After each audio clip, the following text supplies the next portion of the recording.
ladies and gentlemen, welcome.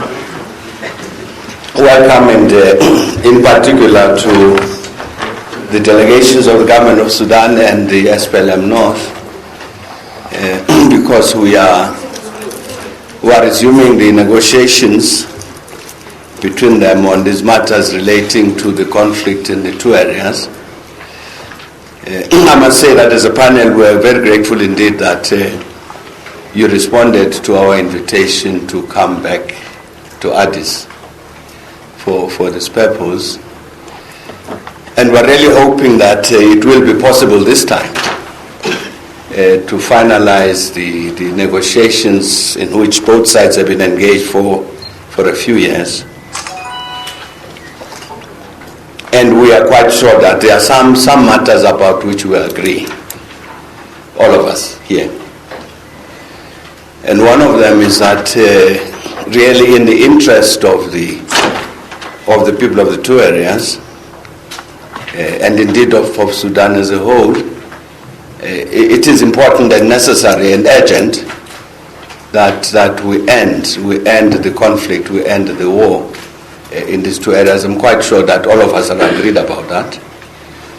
And therefore, I'm sure we then work while we're here, informed by that urgent imperative. But we're also certain that the other matter on which we are agreed, which has to be addressed in that context of the ending of that conflict, is ensuring the humanitarian access of all of the people in the two areas to whatever humanitarian assistance they might need. In this context, I must mention that a few days ago, one of the UN agencies, in fact UNICEF, mentioned to us a great concern that they were sharing of outbreak of polio in South Sudan, quite close in their view to the two areas. And we're raising this thing as a matter of great concern that if this matter is not attended to, it's from their point of view, it seems clear that it will spill across into Sudan and will affect children in the two areas, which really emphasized the need for us to address this matter of peace. And that humanitarian assistance is not only just got to do with food and medicine, but also got to do with urgent challenges of this kind, like dealing with this polio outbreak. The third matter I think I should mention is we are also quite convinced that all of us are agreed that it is very, very important, actually absolutely critical, that the visualized national dialogue in Sudan does take place. And that, as agreed, it should be inclusive, which means, in particular, that the armed movements, both in the two areas and in Darfur, have to be part of that process. And so this, what we're discussing here, which is the ending of the conflict in the two areas, is very directly linked, therefore, to the matter of that national dialogue. Also, which is not only important, vitally important, but also very urgent.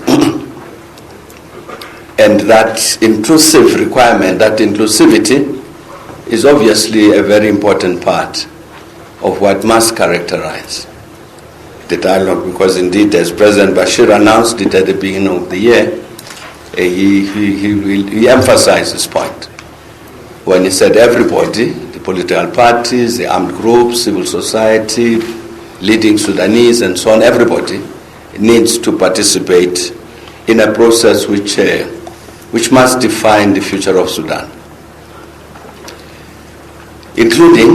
including addressing this very important matter of ensuring that the Sudan that gets born out of that national dialogue is one that would ensure that you don't have a recurrence of these outbreaks of conflict which have plagued Sudan for many decades.